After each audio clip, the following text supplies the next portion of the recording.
चलो देखो,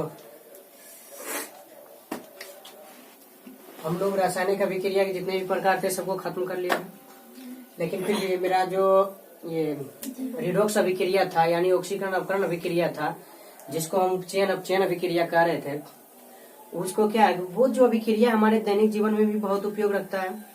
जैसे हम कह सकते हैं कि जब हम भोजन करते हैं तो भोजन हमारे शरीर के अंदर क्या होता है, उसका पाचन होता है, यानी भोजन का पाचन, ये भी एक प्रकार का क्या है, हमारा रेडॉक्स अभिक्रिया ही है।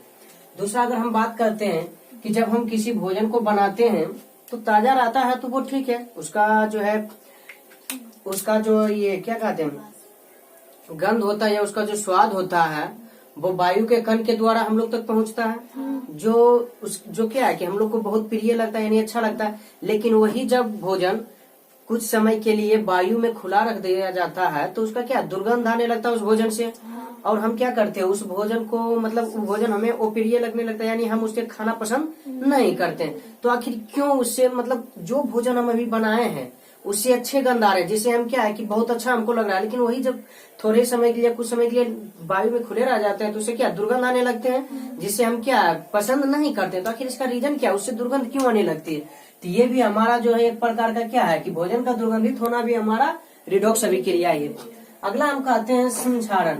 संक्षारण का मतलब क्या होता है कि धातु और धातु में हम ये गुण को देखते हैं कि इसमें क्या है कि जंग का लग जाना। जैसे कि देखते होंगे कि लोहे वोहे में जब हम कुछ समय के लिए छोड़ देते हैं तो उसपे क्या है कि जंग लग जाता है। तो आखिर उसका जंग कैसे लगता है, तो इसमें भी हमारा देखेंगे कि रिडॉक्स अभिक्रिया ही काम करती है। अगला है दहन की क्रिया। दहन की क्रिया कहने का मतलब कि जब हम किसी चीज को जलाते हैं तो कुछ ऐसे चीज होते हैं जो जल जाते हैं, लेकिन कुछ ऐसे चीज होते हैं जो नहीं जलते हैं भी, होते हैं ना, या कुछ ऐसे होते हैं जो जलते तो हैं लेकिन बहुत तेजी से, तो कुछ होते हैं कि ऐसे जलते हैं लेकिन बहुत धीरे धीरे। तो आखिर इस सब की क्या कारण है? तो खैर इसमें भी जो है हमारा क्या है कि रेडॉक्स अभिक्रिया है कार्य करती है, यानी रेडॉक्स अभिक्रिया क्या है, ये सभी चारों का चारों क्या एग्जाम्पल है, यानी कि ये सब जो एग्जाम्पल है वो हमारे दैनिक जीवन में प्रत्येक दिन होता है। कहने का मतलब क्या है कि हम प्रत्येक दिन भोजन ग्रहण करते हैं, और अगर भोजन बच जाता है तो हम प्रत्येक दिन देखते हैं कि उसमें क्या दुर्गंध आने लगता है। साथ ही जब भोजन किए तो निश्चित है उसका पाचन भी होगा, तो यानी प्रत्येक दिन होता है। दूसरी बात क्या है कि हम प्रत्येक दिन भोजन बनाने के लिए उसके दहन की प्रक्रिया का उपयोग करते हैं।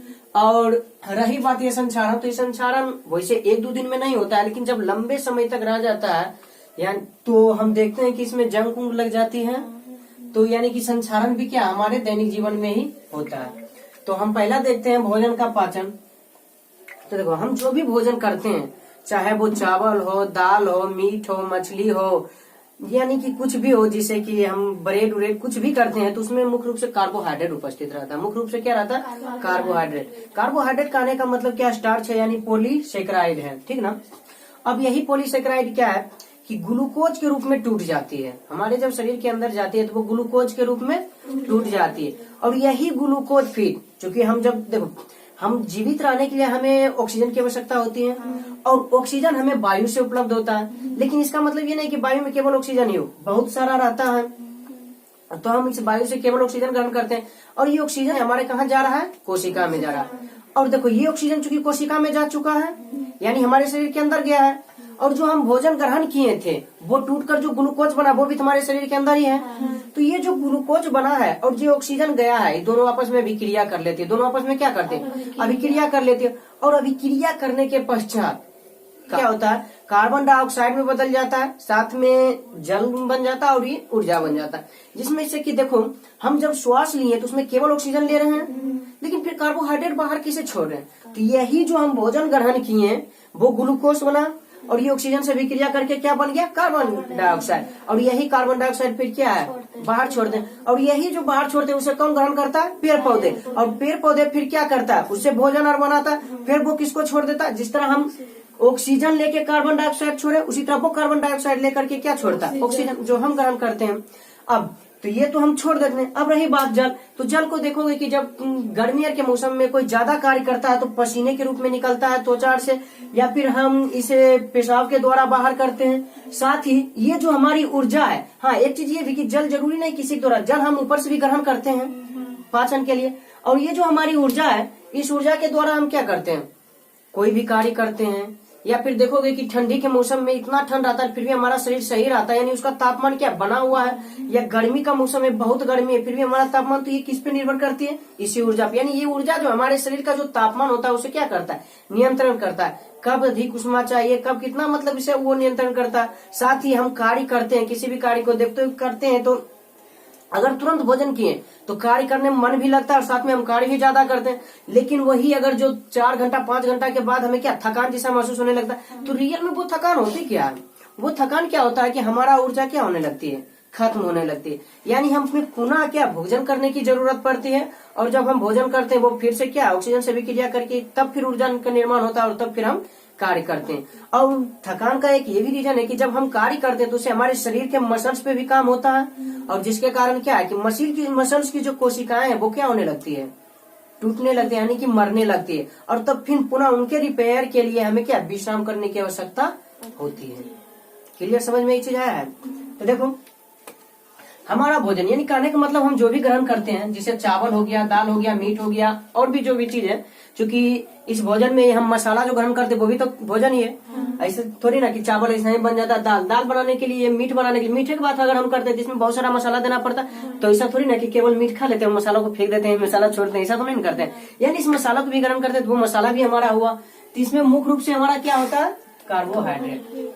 ये एक बेस्ट ऑब्जेक्टिव है कि भोजन में मुख्य रूप से हमारा क्या पाया जाता है, कार्बोहाइड्रेट। और यह जो कार्बोहाइड्रेट है यही जब पाचन की क्रिया, यानी जब पचना, अच्छा पचना जो है हमारा मुख से ये स्टार्ट हो जाता है। क्योंकि जब हम मुंह में लेते हैं किसी भी भोजन के टुकड़े को, तो वो इतना बड़ा रहता है और दांत उसे क्या करता है, काट काट करके छोटा करता है। यानी पचना मतलब क्या हुआ, छोटे छोटे टुकड़ों में बंटना, क्योंकि महीन हो जाना।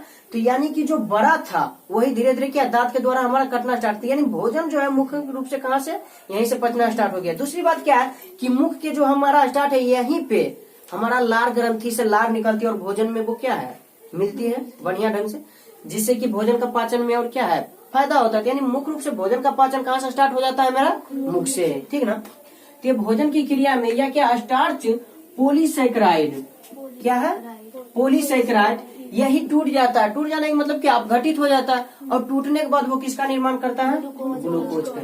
यानी हम एक तरह से कहें तो ये जो है पॉलीसैकेराइड यही टूटकर हमारा क्या चीज का निर्माण कर दिया, ग्लूकोज का। क्लियर। और देखो फिर तथा ये जो शरीर के कोशिकाओं में उपस्थित ऑक्सीजन, अब शरीर के कोशिकाओं में उपस्थित ऑक्सीजन कहाँ से गया, तो जो हम सांस के द्वारा ग्रहण किए, ठीक है। तो सांस के द्वारा जो ग्रहण किया ऑक्सीजन, वही ऑक्सीजन देख सकते हो यहाँ पे, ऑक्सीजन को ग्रहण कर, अब हम जानते हैं जो ऑक्सीजन को ग्रहण करेगा वो ऑक्सीकृत होगा। कल हम देख चुके थे जो ऑक्सीजन ग्रहण करेगा वो ऑक्सीकृत होगा, जो ऑक्सीजन को ग्रहण करेगा वो क्या होगा, ऑक्सीकृत होगा।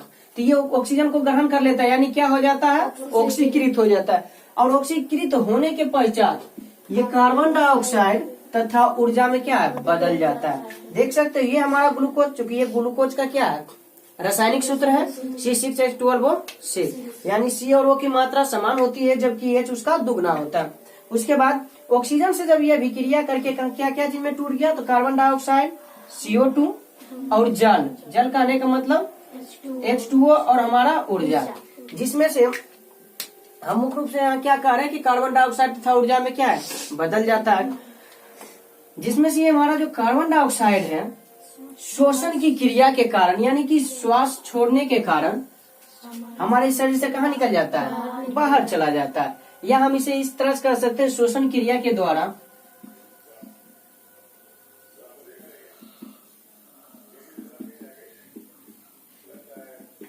हम इतना जो ये लिखे उसके अंदर डायरेक्ट भी लिख सकते हैं, ठीक ना। श्वसन क्रिया के द्वारा हमारे शरीर से क्या होता है, बाहर निकल जाता है। और साथ ही ये जो ऊर्जा है हमारे शरीर में ताप को कायम रखता है, ताप को क्या करता है, कायम रखता है। एवं हमारे शारीरिक कार्य कहने का मतलब है कि कोई भी चीज को जैसे हम यहाँ से वहां तक उठा के लेके चले गए, या फिर मान लीजिए हम अभी पढ़ा भी रहे थे, क्या हमारा शारीरिक और मानसिक दोनों कार्य हो रहा है। अगर जो कोई पढ़ रहा है तो उसमें भी उसका शारीरिक और मानसिक दोनों, क्योंकि समझने के लिए मानसिक कार्य करना पड़ता है, दिमाग से समझते, लेकिन किसी भी चीज को लिखने के लिए, बोलने के लिए तो हमें मुंह का प्रयोग करना पड़ता है, हाथ का प्रयोग करना पड़ता है। तो हमारा क्या हुआ, शारीरिक था। और हम एक चीज ये भी देखे कि अगर समझ रहे दिमाग से तो ये भी तो हमारा शरीर का ही एक अंग है। तो ये क्या हुआ, शारीरिक कार्य करने के लिए हमें क्या करना पड़ता है, तो बल करते हैं। यानी कि बल की जो आवश्यकता वो होती है वो यही ऊर्जा हमको क्या करता, प्रदान करता। अब यहाँ देख सकते हो कि ये मेरा जो ग्लूकोज था इसमें C उपस्थित है, H उपस्थित है, O उपस्थित है, क्लियर ना। लेकिन जब ये कार्बन डाइऑक्साइड बना तो ये केवल CO उपस्थित है, यानी कि इससे कहीं ना कहीं H का क्या निष्कर्षण हो रहा है, H निकल रहा है। तो H का निष्कर्षण यानी ऑक्सीजन जुटेगा या हाइड्रोजन निकलेगा, दोनों तो एक ही बात होगा। अरे ऑक्सीजन को जोड़ दो या हाइड्रोजन को निकाल दो, दोनों एक ही बात। और अगर ऑक्सीजन जुट रहा है तो क्या हो जाएगा, ऑक्सीकरण। हाइड्रोजन का निकलना मतलब ऑक्सीजन का जुटना होगा ना, मतलब ऑक्सीजन का जुटना, तो ऑक्सीजन जुटना मतलब ऑक्सीकरण। अब देखो यहाँ पर ऑक्सीजन केवल था, इसमें हाइड्रोजन आकर के क्या हुआ, जुट गया। यानी हाइड्रोजन का जुटना तो ऑक्सीजन का निकलना, हाइड्रोजन का जुटना तो ऑक्सीजन का निकलना, और ऑक्सीजन का निकलना मतलब अवकरण। तो क्या ऑक्सीकरण और अवकरण दोनों हो रहा है यहाँ पे, और दोनों हो रहा है तभी ये कहलाएगा ऑक्सीकरण अवकरण अभिक्रिया या फिर रिडॉक्स अभिक्रिया। क्लियर हुआ ये। चलो देखो, हम पहले देख चुके हैं भोजन का पाचन, दूसरा होगा भोजन का दुर्गंधित होना। भोजन का दुर्गंधित होना, देखो जब हम पहले कच्चे भोजन का बात कर लेते हैं। जब हम कच्चे भोजन को लाते हैं, जिसे हम इसमें मुख्य रूप से मान लेते हैं मीट या मछली को लाते हैं, तो लाने के समय में किसी को पता नहीं चलता, या फिर हम ये कह लें कि काले प्लास्टिक में अगर उसको लेकर के आए, कोई देख भी लेगा तो नहीं समझ पाएगा कि इसमें मीट है, मछली है या कुछ और भी चीज है। लेकिन जब वही भोजन बन जाता है तो उससे क्या है, आसपास वाले व्यक्ति को पता चल जाता है कि मीट या मछली बन रहा है। एकदम सुगंध से बोलेगा, हाँ लग रहा है कुछ बन रहा है आज बढ़िया चीज। यानी कहने का मतलब क्या है कि विसरण की क्रिया के द्वारा, हम चूंकि सबसे पहले ये जानते हैं कि विसरण की क्रिया सबसे अधिक गैस में होती है। यानी गैस का कार्य क्या है कि एक तरह से इसको भी कह सकते हैं चुगलखोर की तरह। एक बार अभी यहाँ है, तुरंत दूसरा जगह पहुंच जाएगा, चुगलखोर नहीं करता है, इसको लड़ाई लगाया तुरंत जाकर के दूसरा के पास बोल देगा। यानी कि वो अभी यहाँ पे है और फिर गैस क्या है, यहाँ से तुरंत एकदम, जिसे हम कह सकते हैं कि भी अगर जो यहाँ पर ही मान लिया जाए एलपीजी का बात हम करते हैं, वो लीक हुआ तो दूसरी जगह चला जाता है उसका सुगंध। इसका रीजन क्या है कि गैस का जो कण होते हैं वो बहुत दूर दूर होते हैं। हम पढ़ चुके हैं चीज फिजिक्स में भी, सॉरी केमिस्ट्री में, कि गैस का जो कण होता है वो क्या होता है, बहुत दूर दूर होता है। और दूर दूर होने के कारण या क्या है, स्वतंत्र होने के कारण, यानी दूर दूर होने के कारण मतलब स्वतंत्र होता है और एक स्थान से दूसरे स्थान तक बहुत जल्दी चला जाता है। यानी कि हम इसे इस तरह समझ सकते हैं कि गैस के कणों के बीच जो होती है वो आकर्षण बल बहुत कम होती है, यानी ना के बराबर लगे होते हैं, जिसके कारण एक स्थान से दूसरे स्थान तक चले जाते हैं।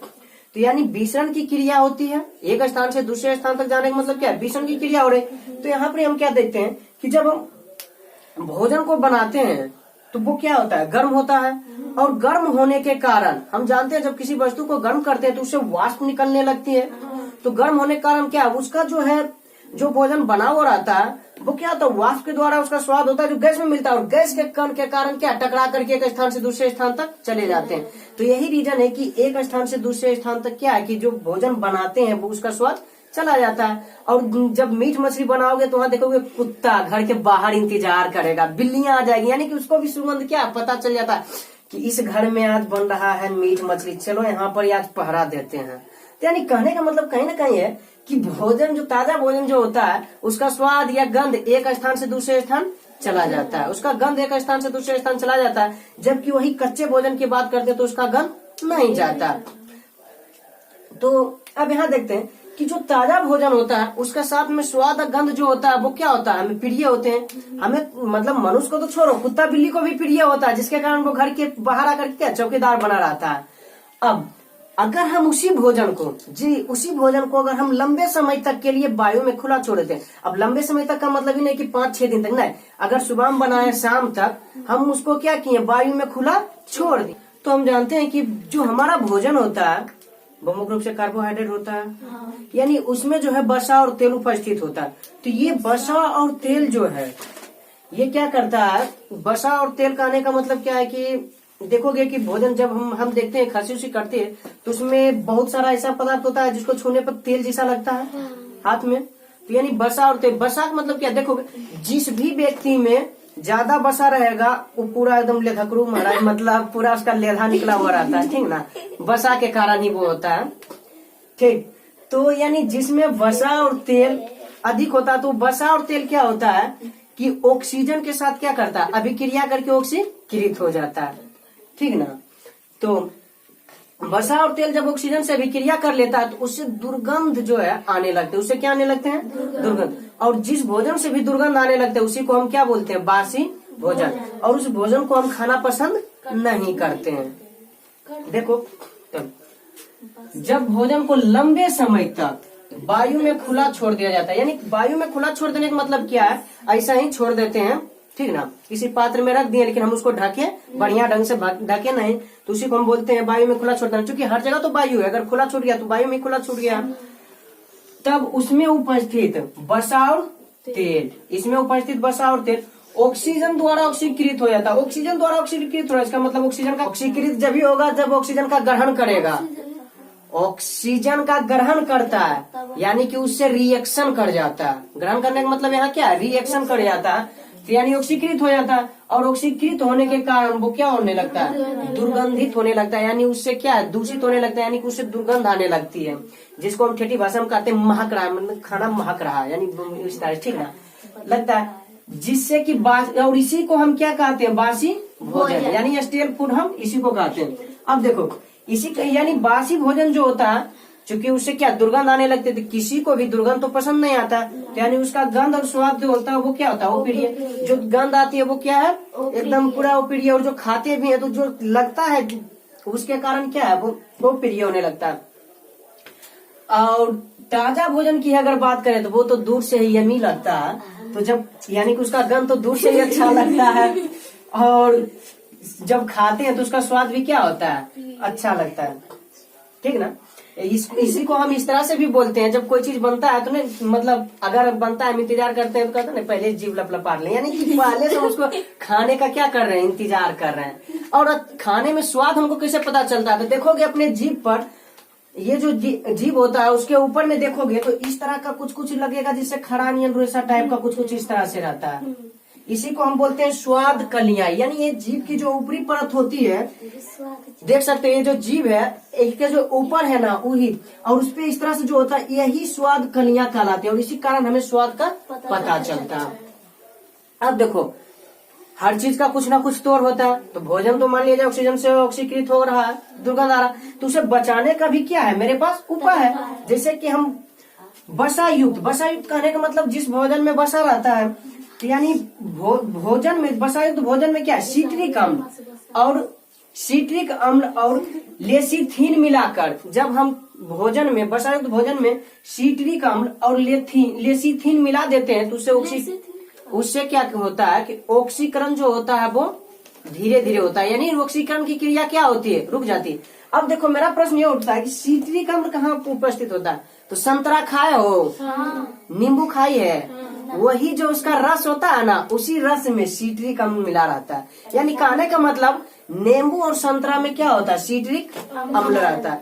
अब नींबू और संतरा का जो रस होता है उसमें सिट्रिक अम्ल है, तो उसी प्रकार का ही पदार्थ होता है जिसका नाम लेसिथिन। जिसे कि देखो, खाने वाला एक वस्तु है उसका नाम क्या है? संतरा है। खाने वाला एक वस्तु इसका नाम क्या है? आम है। उसी तरह से ये भी एक वस्तु है, लेसिथिन। समझ में है? दूसरा बात, जी हाँ, अगर इसमें भोजन में हम मिला देते रहे, इसका मतलब खाने योग्य होगा ना, क्योंकि अगर मान लो जहर वहर होता तो मिलाते नहीं, खाने वाला चीज नहीं होगा तो नहीं मिलाएंगे, यानी कि खाने वाला चीज है इसीलिए इसको भोजन में मिला रहे। हाँ, ये भी प्रश्न हो सकता है कि सिट्रिक अम्ल और लेसिथिन भोजन में क्यों मिलाते हैं? तो उसके ऑक्सीकरण की क्रिया को रोकने के लिए, क्योंकि ऑक्सीकृत नहीं होगा और ना ही इससे दुर्गंध निकलेगी। समझ में आ रहा है ना सन? यानी कि दुर्गंध कब आता है?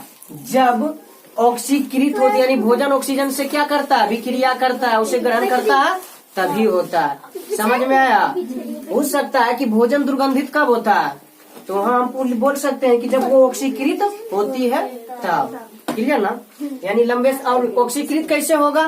तो जब लंबे समय तक हम वायु में क्या करेंगे? खुला छोड़ देंगे तब। दूसरा है कि भोजन को रेफ्रिजरेटर में रखकर, हाँ इसको सुने भी होगे, बासी भोजन बच गया है तो उसको फ्रिज में रख दो। हम रेफ्रिजरेटर वही चीज है, फ्रिज को ही रेफ्रिजरेटर कहते हैं, ठीक ना? सुने हो ना? या किसी दुकान पे जाओगे, देखोगे बासी जो बच गया उसको क्या करेगा? फ्रिज में रख देगा। और वो लोग इतना चालाक होता है कि जब फिर खरीदने जाओगे तो उसे थोड़ा देर पहले क्या करेगा? फिर से तेल में उबाल देगा, कहेगा एकदम गर्मा गर्म है, लेकिन वो क्या होता है? बासी रहता है, उसको कहाँ रख देता है? फ्रिज में। फ्रिज में रख देने के कारण ये जो भोजन है ये ऑक्सीजन से अभिक्रिया नहीं कर पाती, यानी ऑक्सीकृत नहीं हो पाती है, जिसके कारण ये क्या बढ़िया ही रह जाता है। लेकिन हाँ, इसका मतलब ये नहीं कि ताजा ही रहता, ताजा नहीं रहता। कहते हैं कि भोजन को वायुरुद्ध बर्तनों में रखकर, अब भोजन को वायुरुद्ध बर्तनों में रखकर इसका मतलब क्या, देखोगे कि रोटी रखने के लिए एक अलग पात्र यानी एक अलग बर्तन आता है, चावल के लिए एक अलग बर्तन आता है, यानी ये सब बर्तन जो है वो क्या होता है, जब हम उसको लॉक कर देते हैं यानी लगा देते हैं तो उससे वायु बहुत कम मात्रा में अंदर जा पाती है, यानी वायु से बहुत कम मात्रा में क्या कर पाता है, रिएक्शन। अब जिसे कहने का मतलब क्या, मान लेते हैं कि इस रूम में खिड़की लगा हुआ, गेट लगा हुआ, हर चीज लगा हुआ, अंदर हम मान लिया जाए पैसा ये तिजोरी ही रख दिए, बाहर से लॉक कर दिए तो कोई आकर के ले पाएगा मेरा, वो तभी लेगा जब वो लॉक तोड़ेगा। तो यहाँ तो लॉक तोड़ने का बात नहीं हो रहा है, तो यानी कि कोई नहीं ले पाएगा। तो ही बात है कि हम इसको क्या किए, यानी अंदर रख दे तो डर तो नहीं ना कि मेरा कोई ले लेगा, हाँ जब टूट जाएगा तब भनो डर होगा कि जा लूटा। तो इसी तरह इसमें होगा कि ये जो है रोटी रखने का जो बर्तन था ना, मान लो हम उसमें रख दिए रोटी, तो उससे क्या ऑक्सीजन के साथ अभिक्रिया नहीं करेगी, नहीं पिघले। हाँ, इसका मतलब थोड़ी पूरा सुरक्षित है, थोड़ा थोड़ा ऑक्सीजन क्या उससे भी प्रवेश हो ही जाता है, ठीक ना। और ये देखो सिट्रिक अम्ल किस में पाया जाता है, जस्ट इसके बाद हमारा संतरा व नींबू में, ठीक ना, ये संतरा एवं नींबू के रस में जो कहो, इसमें सिट्रिक अम्ल पाया जाता है। और यही सिट्रिक अम्ल लेसिथिन के मिश्रण यानी लेसिथिन के साथ जब मिला दिया जाता है, इसे हम क्या कहते हैं, एंटीऑक्सीडेंट। अब एंटीऑक्सीडेंट क्यों कहते हैं, क्योंकि देखो एक चीज पहले, ऑक्सीकृत होना मतलब क्या, ऑक्सीजन के साथ अभिक्रिया करना, बढ़िया सुनना, ऑक्सीकृत का मतलब क्या है, ऑक्सीजन के साथ अभिक्रिया करना। और एंटीऑक्सीडेंट, एंटी मतलब जिसे मान लिया जाए दो व्यक्ति है तो बोलता है ना, देखो वो जो है ना वो मेरा एंटी व्यक्ति है, एंटी व्यक्ति कहने का मतलब वो मेरा दुश्मन है, मेरा शत्रु, यानी हमेशा हमसे क्या लड़ते रहता है, वो हमारे हमेशा क्या होता है, विरुद्ध ही रहता है। जैसे कि फॉर एग्जांपल देख सकते हो, सुनोगे अभी हमारा मुख्य रूप से दो पार्टी चल रही है केंद्र सरकार में, एक बीजेपी की जिसको हम नरेंद्र मोदी की पार्टी बोलते हैं, जो कि हमारा क्या इस वक्त वर्तमान का प्रधानमंत्री है, और दूसरा कांग्रेस का जिसका क्या है कि ये राहुल गांधी है। तो हम लोग कहते भी हैं कि राहुल गांधी का एंटी पार्टी कौन है, बीजेपी है, और बीजेपी का एंटी पार्टी कांग्रेस है, ठीक ना। तो यानी कहने का मतलब एंटी मतलब क्या, उसके विरुद्ध में जो होता है। तो सोचो, अब तुम खुद सोचो, तुम भोजन ग्रहण कर रहे हो, तुमको कोई भोजन ग्रहण करने ना दे तो तुम्हारा एंटी होगा, कौन तो एकदम दुश्मन है कि खाइयो नहीं दे रहा है हमरा। दुश्मन कहने का मतलब क्या है, कहने का मतलब क्या है कि एंटी है उसका, ठीक है ना, कहने का मतलब क्या है, एंटी। तो ये और ये जो है अगर भोजन क्या ऑक्सीजन के साथ ग्रहण कर रहा तो ऑक्सीकृत हो रहा, लेकिन ये दोनों क्या कर रहा है, ऑक्सीकृत होने से रोक रहा है, यानी कि उसका एंटी है, इसलिए एंटी ऑक्सीडेंट का है। ऑक्सीकृत होगा जब ऑक्सीजन ग्रहण करेगा, और ऑक्सीजन ग्रहण करने से जो रोकेगा, जो वस्तु रोकेगा, वो वस्तु कहला रहा है क्या, एंटी ऑक्सीडेंट। और यह सिट्रिक अम्ल और लेसिथिन जब ये दोनों मिल जाता है तो जिसके अगर ये दोनों मिल गया और इसके मिश्रण को जिस भी भोजन में मिला देंगे वो ऑक्सीजन को ग्रहण करने नहीं देगा, इसीलिए हम इसे क्या कहते हैं, एंटीऑक्सीडेंट। हम भोजन का पाचन और भोजन का दुर्गंधित होना दोनों देख चुके हैं। मेरा अगला है संक्षारण। संक्षारण क्या, प्राकृतिक में होने वाली रिडॉक्स अभिक्रिया यानी ऑक्सीकरण अपकरण अभिक्रिया है। और संक्षारण जो है वो एक प्रकार का क्या है कि स्वतंत्र अभिक्रिया, यानी कि प्राकृतिक में खुद से होती है, स्वयं होती है।